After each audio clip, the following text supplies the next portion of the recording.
Fairies, elves, leprechauns, gnomes, banshees, brownies, sprites, the hidden people, good folk, little men, dryads, Tinkerbell.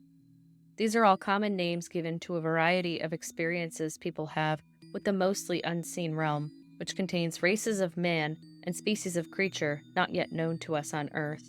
Yet sometimes the veil evaporates just briefly enough for humans to encounter entities that are not quite ghosts, not quite demons, not quite little green aliens, but definitely not human. What are these creatures, and where do they come from? Are they good or bad? Do they have morals? Do they answer to a god? Do they follow the same natural laws that we do? Are we putting the label fairy on some other type of phenomenon, such as ghosts or alien abductions? Is this all just in people's heads? Thousands of people in recent years have submitted their encounters to the Fairy Census, an organization who performed a census on individuals worldwide who claim they have had a run-in with these elusive entities. This is a summary of those findings from America.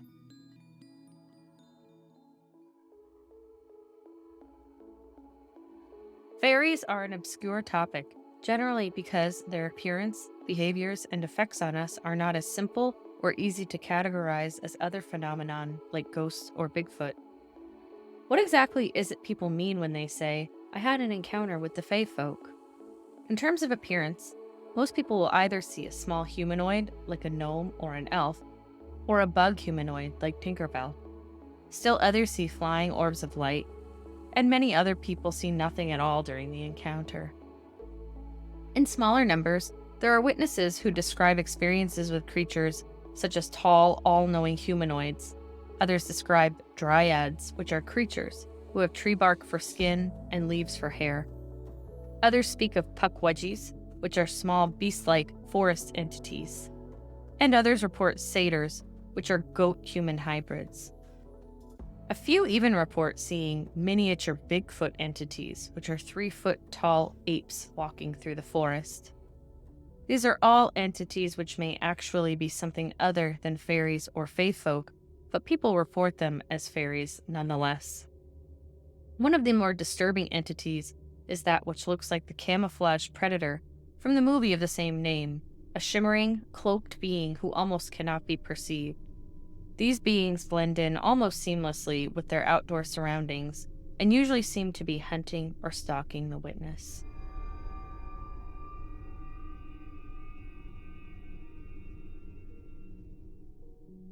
There is no real predictability in terms of which mood you might find your fairy in. Some are friendly, others malicious. Some are playful, others mischievous.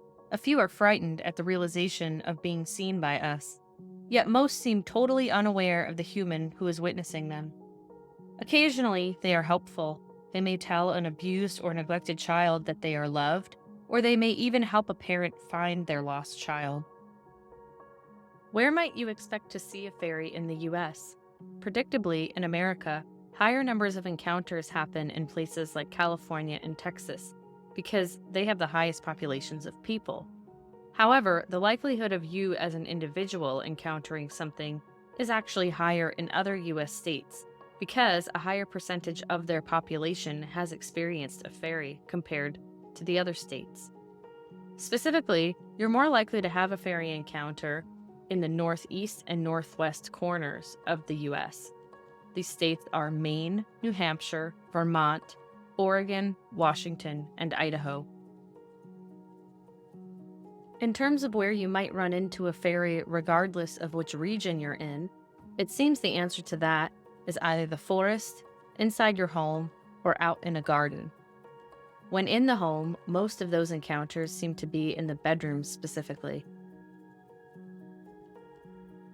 The older we get, the less likely we are to have an encounter with the Fae. The highest numbers of reports came in from younger age groups aged 0 to 10 years old, and the numbers of reports decrease as the ages of the witnesses increase. So what might you experience during a typical encounter? Plenty of people experience objects in their home going missing, which should not be missing. Others demand the objects be returned or even offer sweets and spirits in return for their lost items, and this usually works. Generally, people report no visible entities when this happens. But of those who have reported a sighting, they say they observed tiny men dressed like gnomes. In one tale, the witness saw a little gnome in her home holding the loose zipper that she'd lost that day while sewing. In addition to naughty gnomes and elves who take shiny things which don't belong to them, there are other reports of helpful and kind entities in the home. These are usually labeled as sprites or brownies, and they're so polite that people report they find unfinished chores finished for them, such as dishes and laundry. Many people simply see mysterious lights flying around outside and exhibiting some sort of intelligence. So they say they're like bugs, but definitely not bugs. Others hear a strange, otherworldly, and ethereal music. This music usually involves bells or Celtic-sounding instruments like flutes. Not all fairy encounters are fun and lighthearted. Many people report awakening in their beds to strange little men or winged humanoids watching them sleep. Some of these witnesses say that these entities attempted to lure them outside or into the forest, but that they resisted, sensing it would have been a very bad ending if they obliged.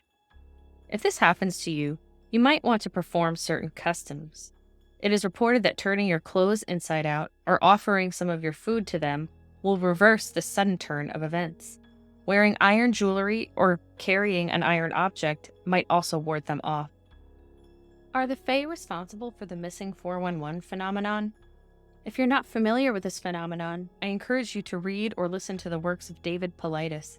His Can-Am Missing Project website and channel are linked in the description.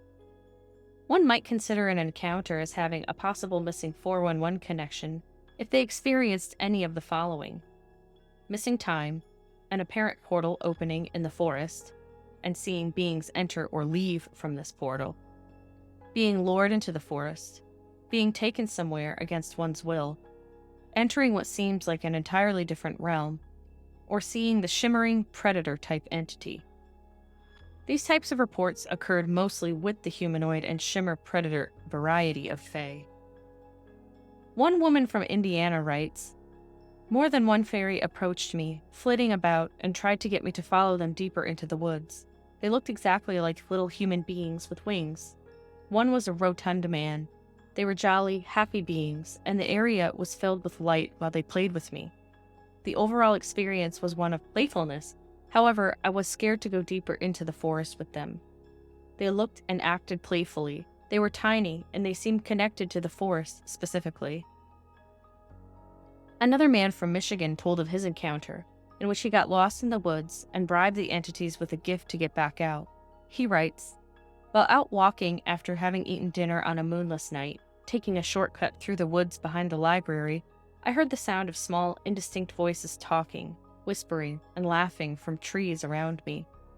I could see nothing, but caught glimpses of small black shadows moving in the branches. The night was pitch black and impossible to see, and though I had walked the path through the woods many times, and houses with lights could not have been more than 100 yards away, I felt quite lost and confused. On a whim, I reached into a pocket of the backpack I was carrying and found a small metal bell that I had found someplace and had kept. I tinkled it for a moment and said aloud, 'Here, you can have this,' and I hooked it on the nearest branch I could reach in the darkness. The woods seemed a little less dark, and the path, though not visible, was suddenly discernible underfoot as a flat, clear space to walk. I quickly found myself out of the woods and on the sidewalk and made my way straight home without looking back. I went back to look for the bell the next day, but it was nowhere in sight." And yet another witness, a woman from Texas, tells of her bizarre encounter as a child. "When I was 6 years old, I was playing in the empty lot next to my house, and suddenly I was in a forest. The fairies were tall, and they fed me a drink and cakes that were very sweet and seemed to be made of light. It was dark, but it wasn't. It seemed like light emanated from the trees. After a couple of hours, a woman told me I had to go back. I didn't want to go back, and I complained. She told me I had to, because I had a purpose. Suddenly, I woke up on the floor of my living room. I don't remember getting there or leaving the open lot where I was running around and playing. I felt like I had lost time. Some of them looked human, but were tall and thin. They seemed to be a light glowing from their skin. There were others that had hooves and played musical instruments while everyone else danced. The music was joyful and reminded me of an Irish jig, but even better.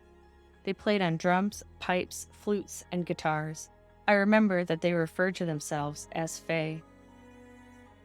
There are many more tales like this. Is it possible that some people go missing in the woods because they wound up in a fairy realm and they just never return? Some fairy encounters are much more lighthearted.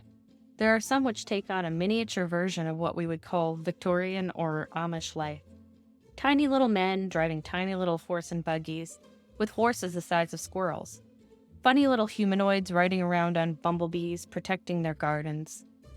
Mini-humans dressed for battle, wielding minuscule weapons of war. In some of these hilarious stories, some of the little people even stop to tip their adorable little hats at the humans they catch observing them, who are totally gobsmacked. So what brings the fairies about? What sorts of things do humans do which might result in Fae activity? Occult, pagan, and witchcraft practices seem to have a very strong correlation to fairy encounters. Those who dabble in these practices seem to inadvertently stumble on some sort of small humanoid creature which seems mischievous. Playing in so-called fairy rings, which are circles of mushrooms found outside, also seems to elicit activity. People report hearing strange singing, or having blackouts or missing time while dancing in these mushroom circles. Building fairy houses or leaving offerings such as breads, wine, or sweets seems to also attract these little imps. Generally, those experiences are positive. However, one woman described her experience of trading sweets for favors as being quite abusive. She told of trading sweets to the fairies in her garden in return for bountiful yields of her food crops. When she became pregnant and became too busy to continue this trading behavior, she was seemingly punished by the fairies, who began stealing her things. That stopped when she resumed trading with them again. She equated this experience to being involved in a mob, where you are coerced into participating and punished when you stop. So what are these things? There is something called the tulpa effect, meaning if a person or a collective of people imagines that something exists with enough energy, they can bring that thought form into being. An example of this in the paranormal realm is rakes, strange forest creatures which crawl on the ground and they're white and lanky, and everyone describes them as the same thing, but they are a fairly recent phenomenon. It is thought that people only see them because they've heard stories of other people seeing them. Could this be responsible for the many reports describing, quote, a little flying human woman who looked just like Tinkerbell? Some sightings could also be veiled entities. Maybe they look one way in reality, but they present themselves another way for some reason which eludes us. Many alien abductees report seeing enormous owls when it is suspected that what they really had in front of them was a hideous gray alien. This can perhaps serve to pacify the victim or elicit some reaction which serves the entity wearing the cloak. Perhaps when people see cute little fairies, it is really something more malevolent in disguise. But fairies have existed in lore across the globe for hundreds or maybe even thousands of years. The belief in them is especially strong among the Scottish, Irish, and Scandinavian cultures, who have even been known to write it into law to not bother where the fairies dwell. And it seems those beliefs came to America when our ancestors did. Is it possible that the Fae folk physically traveled across the seas as well? The Fae entail an altogether distinct set of appearances and experiences than other phenomena such as UFOs, ghosts, or demons. Fairies do not possess a person or ruin lives. They can sometimes seem to abduct people, but reports of this generally wind up being far more light-hearted than alien abductions. Fairies are never reported as cutting people open or probing them like aliens. And they aren't ghosts because they generally don't look like adult-sized humans. They also act with extreme intelligence. Is it possible that these are other life forms who live in a separate dimension or realm, and sometimes the natural laws of this realm or that one glitch a little bit, and we therefore can see briefly into that other dimension? It seems that fairies can always see us, but we almost never see them. Many people who have these encounters say that their belief is that these are nature spirits or elementals, that they are just living their lives on a different plane and that they see us, but we don't see them. That same number of people believe these entities are not all good or not all bad.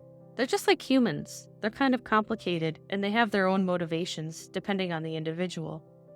They do not seem to believe that these creatures have the same morals that we have, just different. So while we cannot predict their appearance, mood, or motivations, it seems these entities do exist. They live their lives alongside us, mostly unseen. Certain human practices may bring them about more often, but that is not advised. May be best to let sleeping fae lie.